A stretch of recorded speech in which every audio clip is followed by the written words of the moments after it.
heart attacks, certain cancers, osteoporosis, diabetes. The major diseases of our society may be caused in part by what we eat. One of the physicians who helped me to understand why is Dr. Michael Clapper. I first woke up, so to speak, when I was working on the anesthesia service, learning how to put people to sleep. And I was seeing my patients for the next day's surgery, for coronary artery bypass surgery, in order to bypass clogged arteries in their heart. Because it was late at night, I drew the man's blood test, and when I took the blood to the laboratory and had it processed, I couldn't believe my eyes. Now, normally, this liquid layer floating on top of the blood clot is quite transparent. It's a yellow, but quite clear. You can see right through it. The blood in this patient's tube, however, was anything but clear. The serum floating on his clot was thick and greasy white. It looked like glue. In fact, it stuck to the sides of the blood tube when I shook the tube. I went back to the patient. I said, "Mr. Phillips, did you eat before you came to the hospital tonight?" He said, "Yes." I said, "What did you have?" He said, "I had a cheeseburger and a milkshake." And when he said that, I realized that what I was looking at in his tube was all the fat in the beef burger, all the butter fat in the cheese, and the butter fat in the ice cream and in the milkshake. And all this fat had oozed out into his blood and actually turned his blood fatty. The next morning, we took Mr. Phillips to the operating room, and I put him to sleep, and the surgeon opened up his chest. And from these arteries, he began pulling out yellow, greasy deposits of fatty material called atherosclerosis. This is a beautiful example of what atherosclerosis looks like. There it is. And I'm going to just gently tug on this now. I love it. It's a little hard to pull. Dr. Coupot, if you could give a little pull too. We'll see if we can get this thing out. We are just holding our breath so that you will finish the case.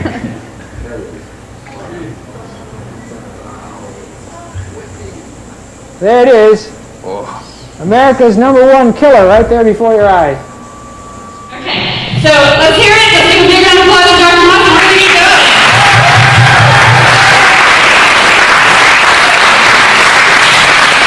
How's everybody tonight? Very good. Amazing. Awesome, amazing, everything. I'm a fan right here. Anybody else feel nauseous after watching that? That's pretty sickening, isn't it? #1 killer in the United States. I gotta tell you though, I'm excited that you're all here tonight to take that first step to really learning more about what heart disease really is. That's the one thing I really want you guys to get from tonight is finding out what is the true cause of it. Because I've actually been touched by heart disease indirectly. I want to tell you a story. This is a story I'm never going to forget. It was 2 years ago. It was a Wednesday morning in February. And I opened up I unlocked my door at 8 o'clock. And as I'm walking back from that door, somebody swings that door open. He says, "Do you do CPR?" And I said, "Yeah, I know CPR." He goes, "We got a guy down next door to the gym. You gotta go, you gotta go, you gotta go." I'm like, okay, I got this. I'm gonna go. I yelled my assistant Jessica, "Get my mask. I'm gonna go over there." And here's the thing, guys. I know CPR. I know it well. I've been called to do it many times. I've never actually had to do it. Usually it's somebody going, "Oh, my belly hurts." You know, no, you don't need to do CPR for that. I go over there expecting the same thing. It's not what I found over there. I found a man laying on his back. His head from here up, purple, gurgling, gasping. Somebody was already doing CPR on him. We switched out, doing mouth to mouth, doing the CPR thrust. It felt like we were doing it for an hour. It was only about 15 minutes. EMTs get over there. They push us out of the way. They start hooking up the AED. They start shocking him. It doesn't look like it does in the movies. I'm sitting there with tunnel vision, just staring at this guy going, "Is this really happening? I can't believe that this is actually happening to somebody next to my office." That's why I was just thinking, like, wow, this is really happening. When I came out of that tunnel, I looked to the left and there was a woman there. That was his wife. She turns to me and says, "Is this real? Is this really happening?" Guys, it happens every single day. It is scary. And what's really sad about this was he was 38 years old. he died on the floor. He did not make it. He left a wife. He left 2 teenage girls. And he was going to the gym to get healthy. He was trying to make a better choice. The unfortunate thing was all those choices that he's made up to that day were the wrong choices. You have to understand where we are in our health has to do with the choices that we make. Who's in control of your health? You are. That is it. Every choice has to do with what you're choosing. It's your choice, not somebody else. That's another thing I really want my patients to understand is being empowered and understanding that you are the only one that's in control of your health. You can't blame anybody else for where you are. But that's also pretty free, isn't it? To know that if it's not somebody else's fault, it's mine, you can do something about it. And that's what tonight's all about. I want you guys to do something different about it. Because everything I'm going to go over here tonight is based upon medical research. Medical research is everything that I'm showing you here tonight. But yet it's going to challenge the way you've been taught to think about heart disease. So let's talk a little bit more about this. The number one killer in the entire world when it comes to a disease-related death, this is not in the United States, but in the entire globe. What is it? It's heart disease. Specifically, heart attacks and stroke. I want to read to you guys some of these statistics. They are astounding. About 600,000 people in the United States die of heart disease every single year. That's 1 in 4 Americans are going to die of this disease. I've only been talking for 2 minutes, at least 4 people have already died. It's 1 every 30 seconds. It's the leading cause of death in men and women. In 2009, there was more men. Coronary heart disease is the most common type, killing 380,000 people annually. Now this is a big one here. 720,000 Americans have heart attacks every single year. But if you look at the statistic on the top, it says 6,000 people die of it. So that means if you've had a heart attack, I know there's some of you in this room that have had a heart attack and you're alive, you are a very lucky person. Because these statistics are telling you that you shouldn't be here. Only 120,000 of those people are alive still. Of those 720,000 heart attacks, 515,000 of them were first heart attacks, 205 were seconds. So just because you have one doesn't mean you're good to go, just because you go to a cardiologist once a month and you're on all these medications that are going to keep you alive. It's scary. And what is the cost of this? $180 billion every year. If you have a heart attack and live, you are now worth $500,000 to your cardiologist. That's what you're going to be paying over the rest of your life. For all the treatments, the tests, the drugs. $500,000. Now this next slide really gets me. Because a lot of people think that heart disease is an older person disease, right? That is when people die of heart disease. That is not when people get heart disease. The statistics are now showing 25% of children 5 and older already have plaque building up in their arteries. 5 years old. 60% of 15 and 19-year-olds have plaque building up in their coronary arteries. Scare anybody else? It scares me. Look at the kids. Look at the kids in our schools. Do they all look healthy or a lot of them overweight? And these are choices that the parents are making, not the kids. Can't blame these kids. But the myth is that heart disease is normal when you get older. It's common. There's nothing normal about it. But we think that it's just part of what we do. It's just we're genetically programmed. If you think you're genetically programmed, why are 5-year-olds getting it? Do you think 5-year-olds are genetically programmed to have plaque in their arteries? No. Is it really genetic? No, we're not programmed to get this. So what I want to do is I want to teach you a little different way of thinking about disease. The chiropractic philosophy. There are 33 principles. Principle number 25 is the character of innate forces. This is the God that lives inside of you. It's in your brain, it's in your spinal cord, it runs and controls every single function in your body. It is that power, that one thing that cannot be measured, that controls everything in your body. Principle 25 says, the character says, the forces of innate intelligence will never injure or destroy the structures in which they work. That means that power of God that's inside you will never hurt you.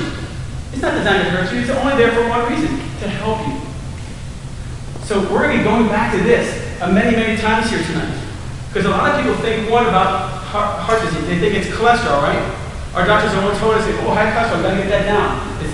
They just pulled all that cholesterol out of that artery. Was the cholesterol really the problem? Your doctor's gonna probably tell you it is. And we need to get that cholesterol down. But let's talk about cholesterol for a second. What is cholesterol? It's just a soft, waxy substance that your body makes. Most of it's made by the liver. Your body makes 80% of cholesterol. You're not getting it from your diet, you're getting it from inside. Your body's creating it. And you need cholesterol. It is in every single one of your cells. And you are 37 trillion cells. We need cholesterol. Without cholesterol, we would be dead. Did you guys know your brain is made of 60% cholesterol? We need cholesterol. Vitamin D is synthesized through cholesterol. Your sex hormones, testosterone, estrogen, progesterone. If you didn't have cholesterol, those would no longer be made. It is the backbone of all of these steroid hormones. You need them. Now, we also know, we've all heard of HDL and LDL, right? Yeah. I'll tell you something kind of funny. Did you know that HDL and LDL are not even cholesterol? You guys know that? No. They are lipoproteins. Lipoproteins are the carrier. It's like a car. And the only person that rides that car is cholesterol. So, LDL and HDL are not even cholesterol. It's just the carrier that carries the cholesterol. That poor cholesterol. It's getting all the blame, and all it does is ride the car.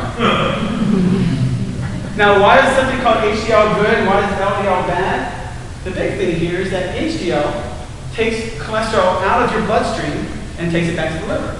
Where LDL takes it from your liver and takes it out into your bloodstream, into your body, to sites that need repair. So I can see where your doctor would think that HDL would be good because it's getting all the cholesterol out of you, and LDL would be bad because it's putting it into you. But did we ever figure out why it happened in the first place? Why is cholesterol happening? If we go back to that principle of innate forces, if there's cholesterol being made, isn't there a reason why? Should we trust the reason why? Because our body's trying to protect us. We have to think of things a little differently. So does cholesterol cause heart disease? Not really. Cholesterol itself does not cause heart disease. It's the oxidation of cholesterol that causes heart disease. More people, did you guys know this one? I told a lot of my patients this, so they might be like, yeah, I've heard this, you've said it 100 times this week. More people have heart attacks with normal cholesterol levels than with high cholesterol levels. There was a study of thousands and thousands of patients who were coming into the hospital with a heart attack. 75% of them had normal serum levels of cholesterol. Yeah. And the statin drugs, they lower the cholesterol, but not actually the mortality. There is no study out there that proves that the mortality rate, people that are actually dying, is being helped by taking a statin. You have to understand again that cholesterol is the body's repair substance. It's trying to help you. Now, what are they prescribed by their doctor if their cholesterol is high? Statins. The number one statin in the world is Lipitor. And I know many of you have been on it. I know some of you have come off it. In fact, this is our drug screening jar at our office. This is where people start living a different lifestyle, making better choices, and no longer do they need these medications because their body's not being destroyed. The only reason why people take these medications is so that they don't have to make changes. If it's your lifestyle that's causing you to have these problems, you can just continue to live that bad lifestyle that's causing these diseases, but just take that medication. It's a lot easier. That's what they want you to do. Now, a lot of those medications in there are cholesterol medication, blood pressure medication, thyroid medication, but Lipitor is the number one. And look at this one. It reduces risk of heart attack by 36%. And that's pretty significant. Pretty significant. But you see this little thing right here? You know what that's called? That's an asterisk. Whenever there's an asterisk, always read what the heck is that talking about? There's something more important there that they didn't want you to read. That's why it's an asterisk, and you have to actually put an effort in finding it. So if you look down here, this is on their website. That means, this 36% means that in a large clinical study, 3% of the patients taking a sugar pill or placebo had a heart attack, and only 2% of the people taking Lipitor had a heart attack. So is that the 36%? Or is that a 1% reduction? It's called statistics and marketing, right? Are they technically wrong? Nope. They have lawyers to make sure that they are not doing it wrong. But I can tell you right now that's not right. So, make sure you always read the asterisks. If you don't learn anything here tonight, that's what I'm doing. Alright. Dangers of cholesterol medication. And guys, again, I know a lot of you are looking out there. I know a lot of you have been on it and come off it. What are some of the problems that you guys had with them? You guys remember? All the pain, that weird muscle pain, the depression. And I mean, over and over, neuropathy, severe joint pain, the muscle wasting, the depression. It stops CoQ10 production. We're going to talk about that here in a minute. What are the dangers of the cholesterol medication? This is a big one. If you're stopping the cholesterol from being made in your body, what is your brain made of? 60% is cholesterol. So if you're not getting enough cholesterol now because you're taking medication to bring it down artificially, how's your brain going to function? Well or not so well? Not so well. If your brain's not functioning, what good is the rest of you? You have to understand, all we are is our brain. We need to make sure that it is working. So we don't want to lower our cholesterol because then we're going to get depressed. The other big problem with this statin drug is CoQ10 production. It stops CoQ10 production. And when you don't have CoQ10, you have a lot of problems in muscles. This is where all that muscle pain comes from. So if any of you are on medication, your doctor should have told you to start supplementing with CoQ10. They probably didn't until you start complaining of side effects. That's a lot of times too late. So you need to make sure that you're taking this at all times. Now, if you're taking CoQ10 and it affects muscles, what's your heart? The muscle. So what is this statin actually going to do to your heart? It's going to destroy it. Again, none of this is making sense. You guys see this? There's no logic behind it, except to make money. So how is cholesterol made in our liver? I'm going to get a little technical here for just a second. I want you guys to see something. Now, I want to go through this whole thing. This is about biochemistry. This reminds me of school. I'm already bored looking at it. But if you look up here, we have something called acetyl-CoA. Oh, yeah, it doesn't like the screen. It absorbs it. Acetyl-CoA, this is at the top right there. You can't really see that. Okay, that moves over to something called HMG-CoA. These little blue guys on the side, those right there are enzymes. Every reaction in your body needs an enzyme to convert from one to the other. What statins do is they take this HMG-CoA reductase and reduce it. So if we reduce that, everything below that is now going to be reduced as well. If you look at the bottom here. So first of all, the statin drugs inhibit HMG-CoA.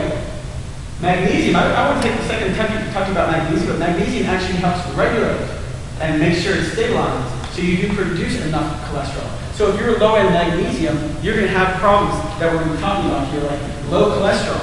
Low cholesterol can lead to depression. But if you look also here, there's your CoQ10, ubiquitous. That's also called CoQ10, same thing. So when you take this statin drug up here, it stops the production of cholesterol and CoQ10. This is why if you're ever prescribed that medication, they should have absolutely told you to supplement with CoQ10. It doesn't make any sense that they didn't. So what do you need to do if you're taking these medications? Or if you've already had a heart attack, you need to supplement with CoQ10. And I've done a lot of research on this stuff because I was at Publishers the other day, like, okay, what's out there? This stuff is cheap, it is not good, it is not pharmaceutical grade, and it's not therapeutic. There's a difference between the stuff that you're going to buy at the store and the stuff that you're going to buy at the doctor's office. It all comes down to purity and absorbability. I can give you thousands and thousands of medications or vitamins and supplements, but if your body absorbs none of it, what good was it? It wasn't good to anybody. You need to absorb it.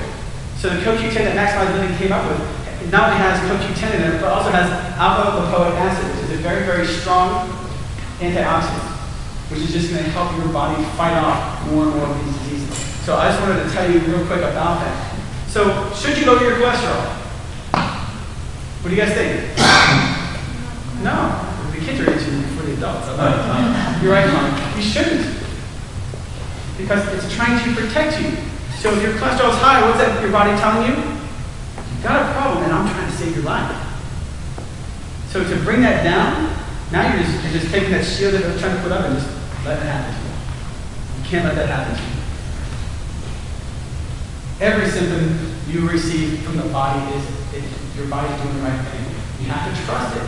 You have to have faith and understand that your body's always trying to do the right thing. Dr. Ron Rosedale said, in other words, it has never been conclusively shown that lowering cholesterol saves lives. In fact, several large studies have shown that lowering cholesterol into the range currently recommended is correlated with an increased risk of death, especially of cancer. Again, what is that cholesterol doing? It's trying to protect you. You start reducing it when it does not reduce, now you're getting disease. So that's the deal with cholesterol, but what about blood pressure? Did you guys know that the most dangerous animal in Africa is the hippo? I didn't know that. I was like, what's the deal with the hippo? Like, it's the most dangerous animal. I'm like, what? Apparently, I did some research on animals for this workshop as well, and herbivores kill more humans than carnivores. Because that guy, he's just mad all the time. But then you got the elephants who are just big and clumsy, they just run. They don't care where you are, they're going to trample all over you. These are the herbivores. Didn't know you could get that information from there. So, this guy's being chased by a really hungry hippo. I just dated myself.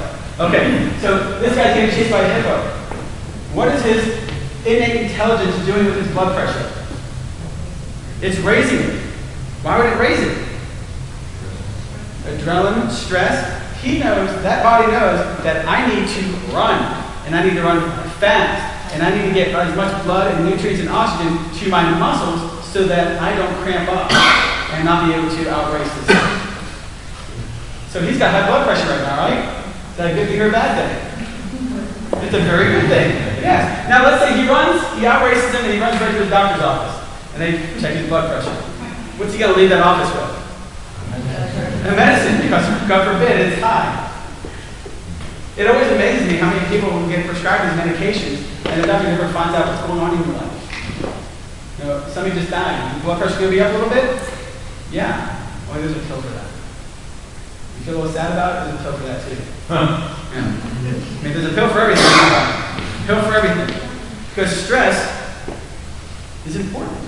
We have stress. We have good stress, we have bad stress. But what's the role of stress?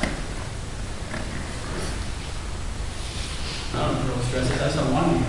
Right? We want less and less of it, right? Not more and more of it. Where are sources of stress? You got emotional stress. You got you say kids? Oh, I thought you meant kids. Sorry. Relationships and money, all these things make us worry, and we get stressed. We also have that physical stress, the car accidents, the trips, the trauma, the falls. These are all stresses on our body, and the body is an amazing thing because it knows how to adapt to these types of stresses. So, our blood pressure is going up in these times of stress to protect us, right? Just like cholesterol went up to protect us. Now, if you go to the so-called expert and ask them, what should you do about this blood pressure? This is from the CDC website. Here's some perk tips to follow. Follow your doctor's instructions and stay on your medications. That's number one. Eat a healthy diet that is low in salt, low in total fat, saturated fat, and cholesterol, and rich in fruits and vegetables. I like a little bit of that. Take a brisk 10-minute walk 3 times a day, 5 days a week. There's better ways of doing it. Don't smoke. If you smoke, quit. I think it's the only one I actually like everything we said. Everything else can be pretty fun. But if you look at this is from heart.org.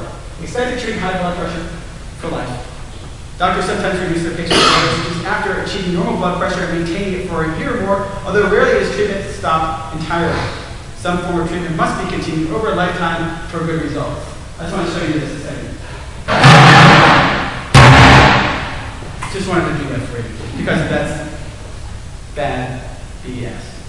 That's a bad belief system, just let you know that. Bad belief system. Because I don't believe any of that system, okay? Coping with the inconvenience of medication is much better than suffering a stroke or heart attack. Most people who follow their treatment plan and successfully manage their blood pressure live a long and healthy life. Medicated. Haven't had that. Because that's what you are. Because if you take medication, here's the deal. If you were to take a whole pill bottle of blood pressure medication right now, what is going to happen to you? It's going to kill you. So what is one a day doing to you? Slowly killing you. But they say right there, if you do it, you're going to have a long, healthy life. Where's the research on that one? No. So the extra device is never actually going to fix the problem. They're trying to put Band-Aids. They're chasing after the wrong things. They're chasing cholesterol, that poor passenger. They're chasing after blood pressure, they're just trying to save you. But what are the side effects of blood pressure medication? If you guys have been on these medications, you would know. Extra urination, erectile dysfunction, weakness, leg cramps, fatigue, intense sudden foot pain, asthma, cold hands and feet, depression, insomnia, sleep problems, a hacking cough, skin rash, constipation, dizziness, irregular heartbeat, headache, swollen ankles. Yeah, that's worth it, right? Yeah, I want more of that. So instead of trying to chase after these two things called cholesterol and blood pressure, and cholesterol and blood pressure, what should we do instead? How about get to the cause? Let's find out why is our body reacting this way. Don't punish your body for reacting. It's just reacting to the situation that you're putting it in. What's going on? Cholesterol is increased due to inflammation. That's it. Guys, inflammation in your body is why cholesterol goes up. And what causes inflammation? Improper fatty acid ratios. That means too many omega-6s, not enough omega-3s. Too much sugar. Excess fat on your body. Toxicity. Why does blood pressure rise? It rises due to stress. Where are those sources of stress? They're physical stresses, those are mental stresses, emotional stresses, or nerve-related stresses. And if you guys are very astute students and my patients, you would know that if you look at that, that looks a lot like the 5 essentials of maximized living. So we go back and forth, I'm going to show you what I'm talking about. Number 1 of maximized living is maximize mind.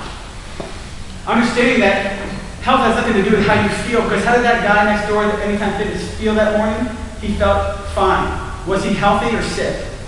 He was sick. He was an hour away from dying. Did he feel good? He felt fine, guys. It doesn't matter how you feel. It has to do with how your body is functioning.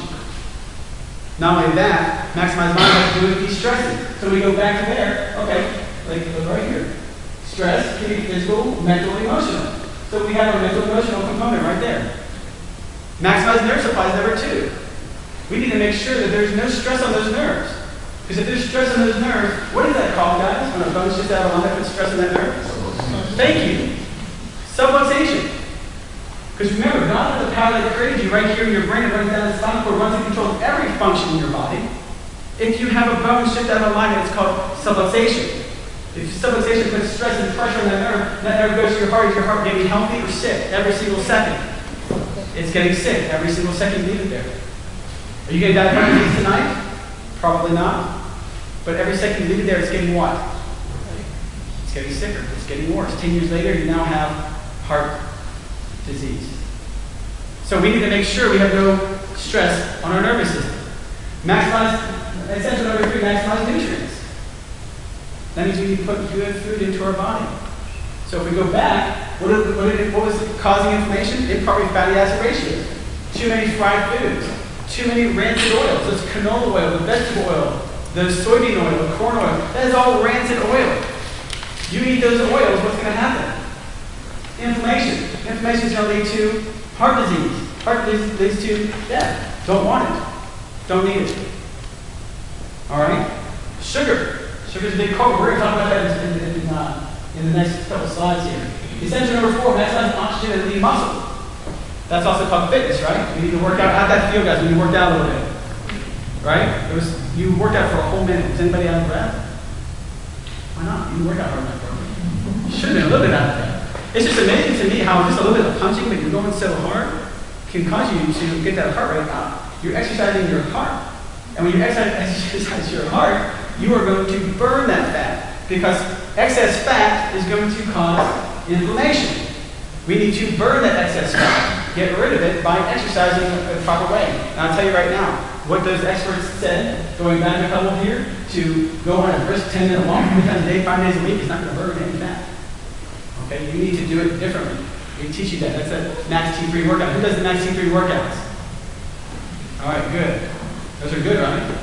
Yeah, 12 minutes and you're done. That's it. Minimize toxicity. Where are we getting toxins from? From the food we eat, from our environment, from medication. We need to remove those things. So if you just lived the 5 essential maximized living lifestyle, would you have inflammation? No. You see why it's put together like this? Makes a lot of sense, doesn't it? Yeah. So let's talk about the cause of heart disease. The one sole cause of heart disease, inflammation. And we already talked about what causes inflammation. Your biggest things are going to be your sugars and those bad fats. The canola, the vegetable, the soybean, the corn, the safflower, the sunflower, even the grapeseed. I don't know why they have grapeseed in some of these recipes, but they're so high in omega-6 fatty acids. Omega-6 are very inflammatory, omega-3s are anti-inflammatory. Which one do we want more of? The 3s. We want more 3s and 6s, but they still, the thing is, most people don't realize that we still need 6s.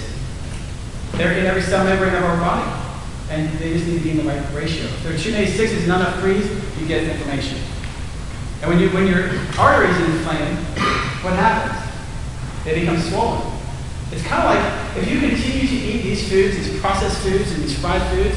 I was reading an article by a cardiologist. He used the analogy of taking a stiff bristle brush and taking it on your arm and just do that. Okay, but if you do that once a day, okay, no big deal, but who does that once a day? We eat junk food as Americans. We eat lots of highly processed foods, fried foods. So that's like doing this multiple times a day. Do that for 5 years. What is your arm going to look like? Yeah, it's not going to be there anymore. It's going to be diseased. It's going to be nasty. So what does your body do when this is rushing and doing that stuff to the inside of your arteries? Your body has to do something to protect it. What's it putting down to protect it? Cholesterol. Is cholesterol the good guy here or the bad guy? Thank you. Yes. Cholesterol is the good guy. I don't know why we're so upset with cholesterol. It's actually doing what it's supposed to do. It's trying to protect you from rupturing that artery. So inflammation is what's causing all these problems. So let's talk about the sugars, the grains, refined carbs. They spike your insulin levels. You spike your insulin level once, no big deal, but you do it multiple times a day. What happens to that sugar? That sugar goes into your bloodstream. Your body's so amazing, it realizes it and says, we're going to shoot out some insulin to put that sugar into your cells. And once a day, twice a day, no big deal. We do it multiple times a day, and the levels that we do it, these cells are overloaded with sugar. So what do they have to do? They push it back out. And you start to actually ruin the walls of the cells. You ruin the walls of the cells, that's called inflammation. Increases inflammation. They damage the walls of your arteries. Now, where are we finding sugars? Yeah, the white stuff is sugar, right? That's not good for you. But what about honey? Is it bad for you? All of them. They're all bad, right? Who said that? Yeah, thank you, Don. They're all bad. But I'll have people sit there and go, but fruit's good for you. But fruit's all what? It's all sugar. I don't care what kind of sugar it is. The problem is when you eat it, does your insulin level go up? Then it doesn't matter who made it, what kind it was. That's causing a problem. In fact, there was an article about fructose. Fructose is your fruit. Because I still have people go, well, I eat fruit every single day. It's so good for me. But research shows, we investigated whether increases in fructose intake from added sugars associated with an increased risk of higher blood pressure levels in U.S. adults without a history of hypertension. They studied 4,528 adults without the history of ever having hypertension. What they found was that they independently and significantly associated higher odds of elevated blood pressure levels when people increased their intake of fructose. All they did was increase it by 74 grams a day, which is 2.5 sodas. So you drink 2.5 sodas, you are now at risk of having high blood pressure. It's artificial. It shouldn't have been that your body's trying to adapt to the sugar that you're taking in. So what do we need to do? We need to increase our intake of omega-3s, right? We need more omega-3s. Where are we getting our omega-3s from? Fish. Yeah, we need to eat fish. Does anybody eat 5 or 6 days a week of wild-caught fatty fish? No, unfortunately not. If we live by the sea, maybe, but unfortunately we don't. We live in land. So we need to supplement. We need to make sure that we're also limiting how many of those omega-6s we're getting, fried foods. Making sure you're changing your oils when you go home. If you have canola oil, don't wait until you're out of it. Throw it away. If you're using smart balance, there's nothing smart about that. Okay, it is all not good for you. You go home, you throw it away. You want butter? What should you eat? Butter, thank you. That's all you need. But the best kind of butter would be grass-fed organic butter. But I'd rather eat butter than margarine every single day because that margarine is leading to more inflammation and heart disease. Vitamin D is another one we need more of. How do we get our vitamin D? It's free. Where do we get it? We get it from the sun. The problem is nobody runs around naked anymore. Okay? Everybody's clothed all day, and when we do go to the sun, what are we supposed to do? Cover up that skin with lotion, make sure we block those rays. You block those rays, you're not getting vitamin D. You're lowering your cholesterol, you're not manufacturing vitamin D anymore either. We need to increase those levels of vitamin D. A study came out and showed that being in the lowest 25 percentile of your vitamin D levels increases your risk of mortality from any disease by 26%. Any disease. Heart disease, cancer, it doesn't matter. So if your levels are low or mid-low, what do you want to do with those? You gotta bring them up. You have to bring them up. And you can go outside for 20 minutes a day with no clothes on. Just make sure you're not doing the mirror or they have rules against that. Or you can supplement. Okay? The last one here is magnesium. We told you how important magnesium was to actually making cholesterol and making CoQ10, how important those things are. Where do you get your magnesium from? Spinach and kale and collards, all your green leafy vegetables. This is why I throw max greens in every single one of my smoothies in the morning. This is why I also grab kale or a handful of spinach and throw it in there also. You don't taste it, you just know it's actually good for you. You're getting your magnesium. So if we're not eating enough fish, what do we need to do? We need a supplement, right?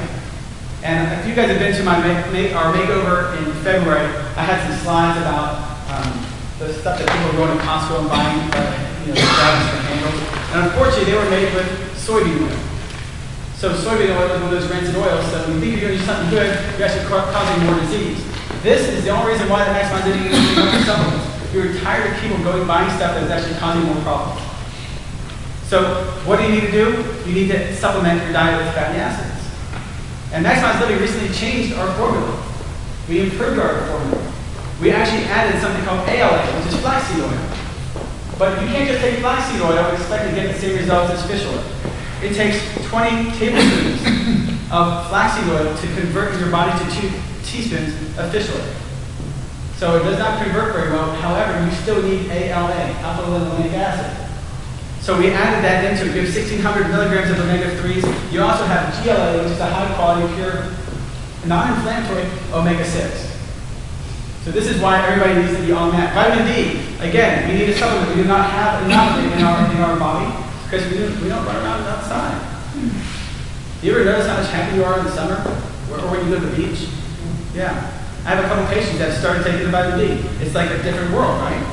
Yeah. You're depressed? Vitamin D. You have heart disease? Vitamin D. Vitamin D is now touted as like the #1 supplement in the world. It's not even a vitamin, it's technically a hormone. But if there's one vitamin that I suggest you ever get, it's always going to be the same answer. It's going to be vitamin D. Because I do not want you being one of those 26% that's going to die of any disease because you didn't check that level.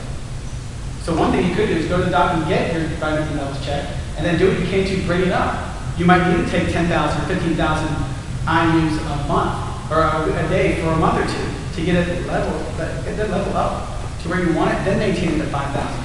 But make sure you take your 5,000 international units every single day. Now, I don't know if I told you guys this, but we actually changed the formula of this one as well. And we found out that when you take vitamin D with a probiotic, it's absorbed like exponentially better. So much better. And we used to have 1 billion CHUs and we upped to 10 billion, and we actually added something called FOS, which is a prebiotic. More research is coming out saying if you're not taking a prebiotic with a probiotic, your probiotics are not going to work as well. A prebiotic is just food for the probiotic. You guys know what probiotics are? I know a lot of you do. It's the good bacteria that lives in your gut. So you know it. And the last supplement I just wanted to tell you about, because I know I have a lot of heart patients here tonight, is something called Daily Defense. This is something designed to help with that chronic low-level inflammation in your body. So if you are having an issue now and you're trying to reverse heart disease, you already have the problem, or you're prone to it, or you've had cancer, you need to reduce inflammation, this is very, very important for you to be on. There's only 3 things in it. There's something called curcumin, or it's a C3 complex, but curcumin, which is the active ingredient in turmeric. And that's been shown to actually reverse cancer. It's a very, very strong antioxidant. It's also got Indian gooseberry, which is another powerful antioxidant, which is very good for your heart, and it has something called SOD, superoxide dismutase, which is probably the strongest antioxidant in the world. Remember, it's the oxidation of these problems that are causing these diseases from the inflammation. But there's 4 things that you can do that may help you unclog your arteries. And here's the thing, I'm going to tell you this right now. I don't want you leaving here not changing anything but adding this to it. Because that would be no different than taking medication. You can't add this stuff and just expect you to be healthier. If you already have a problem, you already have things, you're trying to reverse these problems, I want you to add this to your already healthy regimen, your 5 essentials. So one of them is pomegranate. It's been found to reverse carotid artery thickness and blockage 29% in just 1 year. Arginine is another one. It's a very important amino acid. You can find that in your red meat. Your grass-fed, of course, right? Yes. The next one is garlic. I don't know how much your wife is going to appreciate you eating all that garlic, but eat it. Take garlic pills. A good time to take something that doesn't taste good is right before you go to bed. I said nobody cares. Take garlic pills before you go to bed. But not only that, it helps with reducing the risk of heart attack and stroke. It's also an antibacterial, very strong antiviral. So again, it's some good things. And then B complex is another one. And you can get your B vitamins again from all kinds of different foods. You can also supplement with it if you want as well.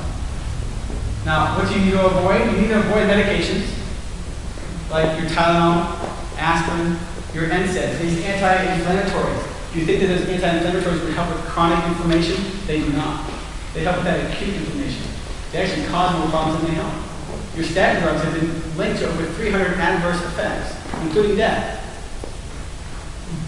So this is not one of the ones you really want to take. Another one is wheat. So let's talk about wheat for a second. Wheat, grains, rice, what does this convert to when it gets in your body? Sugar. And what causes inflammation? Sugar. What causes heart disease? Yeah, that's what I see where we're going. Okay. Yes, okay. Yes, you're all right. It causes heart disease, causes inflammation, yes. But I want you to go back to the choices that we're making in our diet to make a difference in our life. Not just for you as an adult, but your children as well. You need to make sure that those little treats that you give them are not a treat every other day. A treat should be once a month, maybe. Once every 2 months. I had a parent the other day who says, well, we can give them a treat every once in a month. How often is that? No, every day. Yeah, if they're good. So if they're good, you give them sugars causing them disease. I don't see a lot to do. Give them a carrot. Give them some kale. Maybe it'll be better. I don't know. The other thing I want you to avoid. Or pomegranate. I think I made a table stuff. The last thing I want you to do is I want you to avoid that. Becoming a couch potato. We can't just sit there and not move and expect to be healthy. We need to exercise. Does anybody want to do some more exercising here tonight? Yeah. Yes. You went 2 hours? We don't have to do it. We don't have to do it. But I want you to exercise more. And the cool thing is you don't have to do that brisk 15-minute walk 3 times a day, 5 days a week. You need to do those max T3 workouts, which are only 12 minutes a day. You can do it 3 times a week or 6 times a week. That's it. Because if you exercise with the intention of getting oxygen to your cells and getting your heart beating and getting your heart healthy, that's what you're going to get out of it. You're going to change your metabolism. You're going to burn fat cells. Because those fat cells that are sitting there in your body that are just hanging out, they are sending out inflammatory responses. Your body's getting more and more inflamed. So that the more fat you have on your body, the more inflamed, the more you're likely to have heart disease or cancer. So you need to really work on that and burn that fat. So here's some more research for you. Hyperkyphotic posture around the shoulders and a forward head was specifically associated with an increased rate of death due to atherosclerosis. This is Journal of the American Geriatric Society in 2004. I use a lot of big words, but this means this.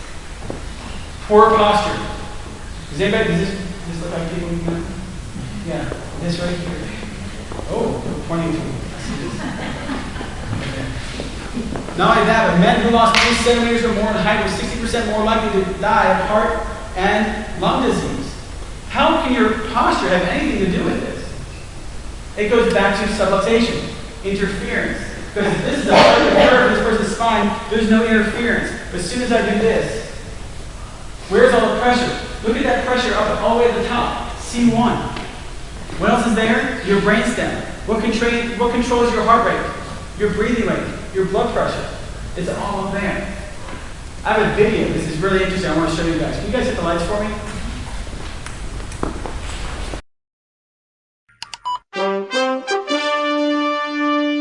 GMA on call. Millions of Americans take medication to lower their blood pressure, but new research suggests there may be a better solution. The idea is that some people may be able to toss their pills and visit a chiropractor instead. So how would it work? And is this method right for everyone?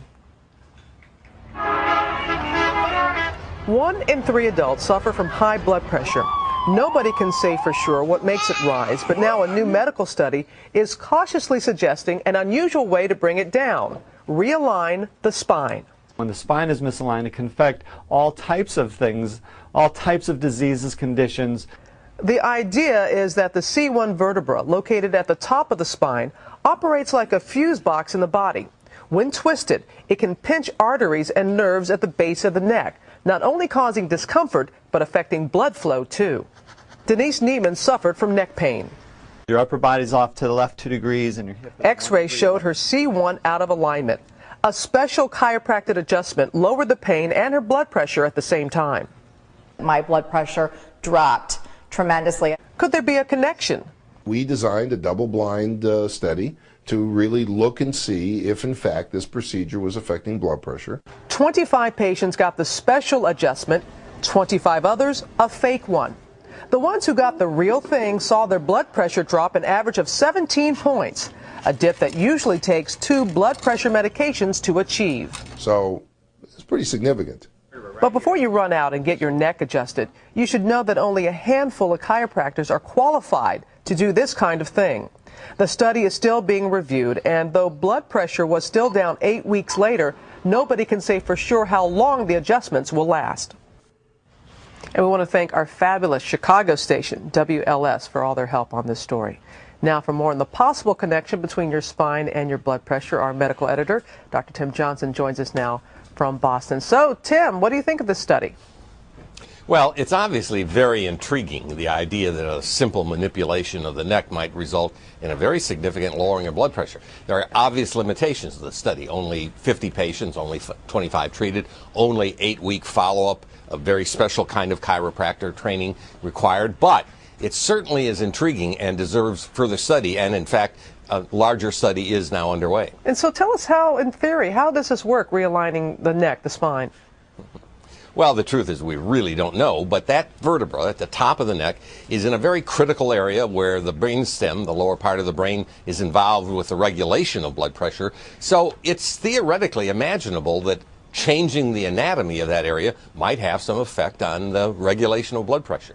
So people at home are, starting to feel around the back of their neck right now, saying, so how do you know if it's in alignment?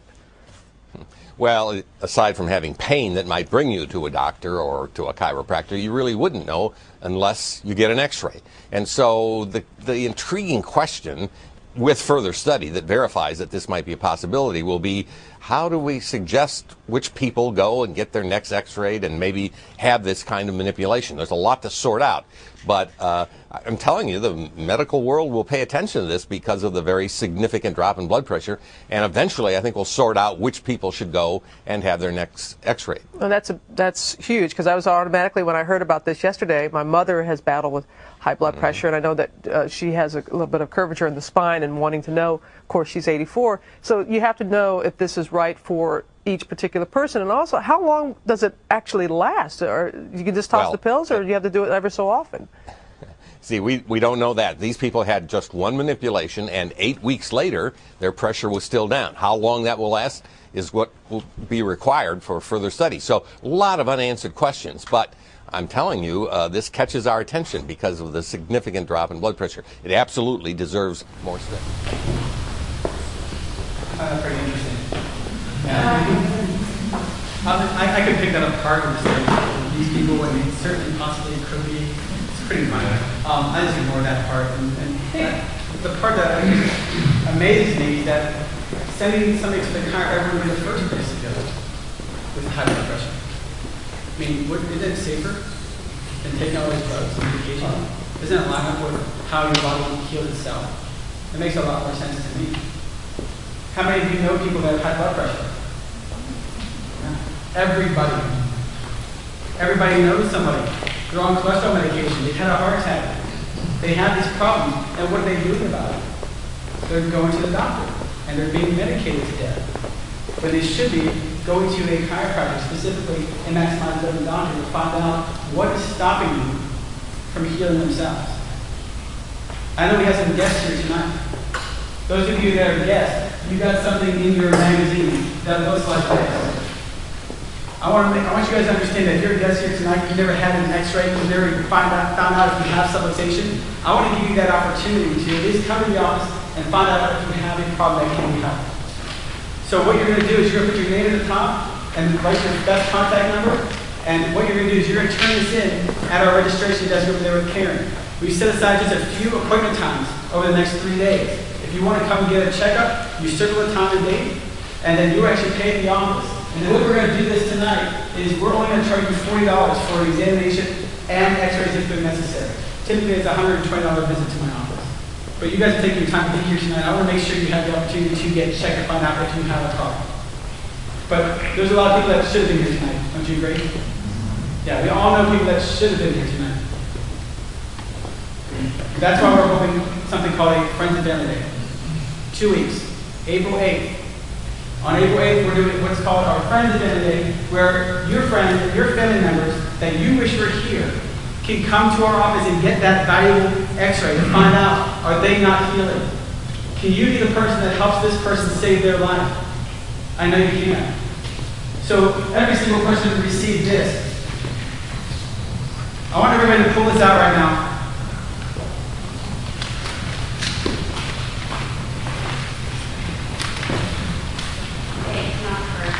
Oh, that's it first. Oh, it's the 8th. Don't listen, don't read what you read. It's the 8th. Thank you. And thank you, Karen. Yes, it's April 8th, not the 1st, not next week, but the week after. What you're going to do is you're going to write your name at the top of this and write down anybody that you wish was here tonight. And you're going to turn this in on the way out with Karen. And I want you to give them a call in the next few days. We're going to call them on Thursday. Please don't make my staff call them and they go, who? What? There's nothing worse than that. Because we want to call these people so that you can get them in and get them a checkup that might just save their life. And the way we're doing it is we're actually raising money. If you look at the back of my shirt, you see something called the Maximized Living Foundation. The Maximized Living Foundation was where we actually, anybody know who Pastor Matthew Barnett is? Anybody know?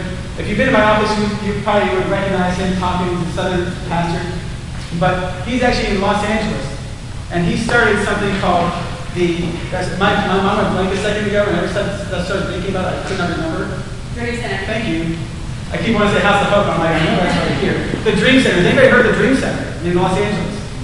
Yeah, it is an outreach program where this pastor went into a hospital, vacant hospital, and turned it into an outreach center to take people off the street.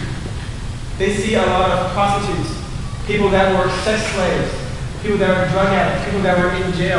They bring them in, they rehabilitate them. But the biggest thing, he came to one of our seminars and spoke, and it was just very moving, and we wanted to give back.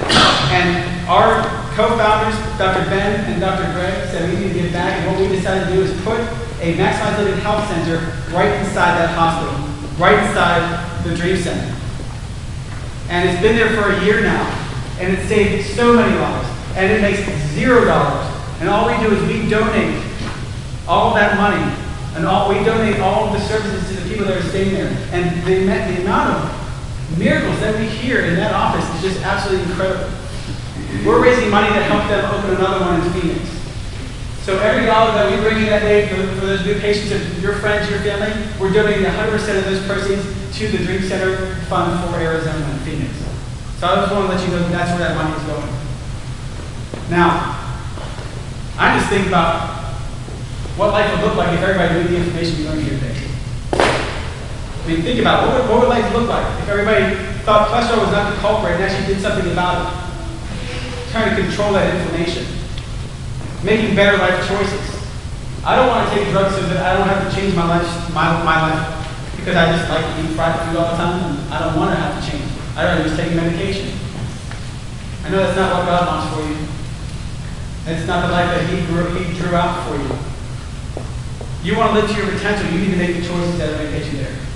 That's all I ever want for my patients. I want to help you realize that, and I want to get you guys healthy from the inside out, and it's up to you. So I want to thank you guys for coming here tonight, and we're actually going to do a raffle. Do we have the raffle up here? It's right behind that stand. Awesome. We're giving away a bottle of your omega-3. So everybody get out your raffle tickets. I'm going to pick a good one here. AJ, you want to do it? AJ, you want to pull it? Okay, pick a winner. You want to read it? 890505. Who's the winner? Oh, here. All right, Vernon. All right.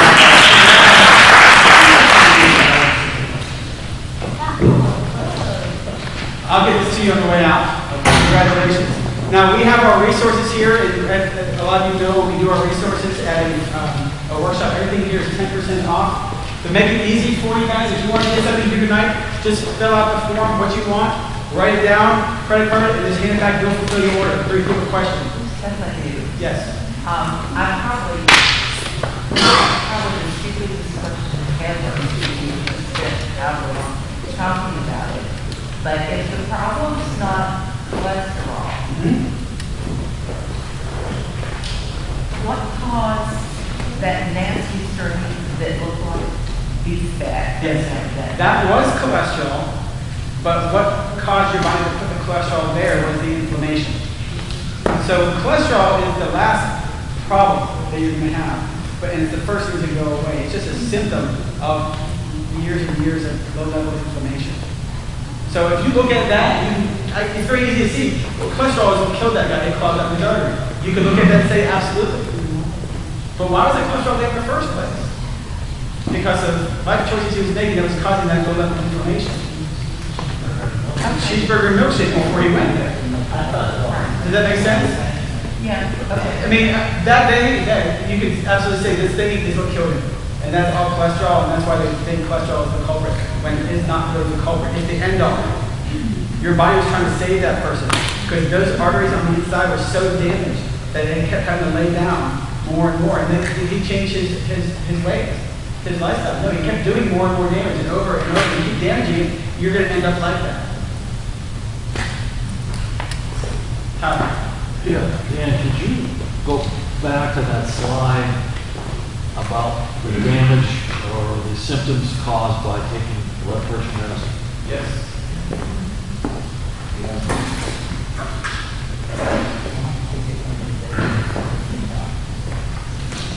There. You said cholesterol medication or blood pressure medication? Blood pressure. Depression, insomnia, sleep problems, acne, cough, skin rash. See, I have a few of those symptoms. And you're on blood pressure medication? I take 2 of them. I have a heart attack. I know. I don't have headaches, but I do have swollen ankles occasionally. I do have some sleep issues. You know, maybe I have about 3 of those symptoms. Now, those pills that are in that water jug there. Yes. Are any of those people who are, I assume obviously those are patients, did they get rid of their medicine if they've already had a heart attack? No, none of those people are post-heart attack. They are. Nope. I can tell you that. My cardiologist, you know, I asked him here, I see him twice a year. I said, can I stop my cholesterol medicine? Yep. Can I stop my blood pressure medicine? He says, absolutely not. See, I would agree with him if you're not going to make the choices and the changes you need to necessitate reducing inflammation. If you're not going to change your ways, that's what's going to keep you alive. And these doctors know that people are lazy and they don't want to make the changes. That's why they give you the medications. So you don't advocate for people who had a heart attack, like me, to stop their cholesterol and blood pressure medicine? I'm never going to say that to anybody because that's a medical doctor decision. My job to tell you, Ty, would be you need to change the way you eat or change the way you exercise. Because if you don't do those things and you take yourself off these medications, yes, you will have another heart attack. You need to do one or the other, and one sounds a lot better than the other to me. Well, I'm definitely getting a lot of exercise. I do need to work on my intake of food. I've heard.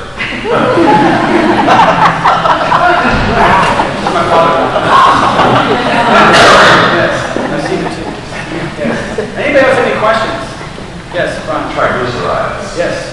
Triglycerides are fat in your blood. So if your triglycerides are high, that means one of two things. You're producing too much fat, which means you're eating too much fat, which is usually the bad fat, not the good saturated fat. Or you're not burning fat fast enough. So typically it means you need to change your diet and exercise better. Typically, the person with high triglycerides would be potentially overweight. Not necessarily. Does that mind? Yeah, it's not necessarily. You can't really tell somebody's blood work by looking at them, otherwise they would never have any blood work. It's amazing how some people that look like they're healthy are really sick on the inside, and some people that are overweight, they have brain blood stuff, mass. Yeah, so it doesn't mean that. It means that you might not be burning the fat the way you should, and then probably something dietary that's going on that you need to change if you have no idea what's causing the problem. Yep. Anybody else have any questions? Well, I want to thank you guys for coming. This was a very different workshop than you're used to. Struggle against the wind. I've seen the dark and the broken places. Oh, but I know in my soul, no matter how bad it gets, I'll be alright.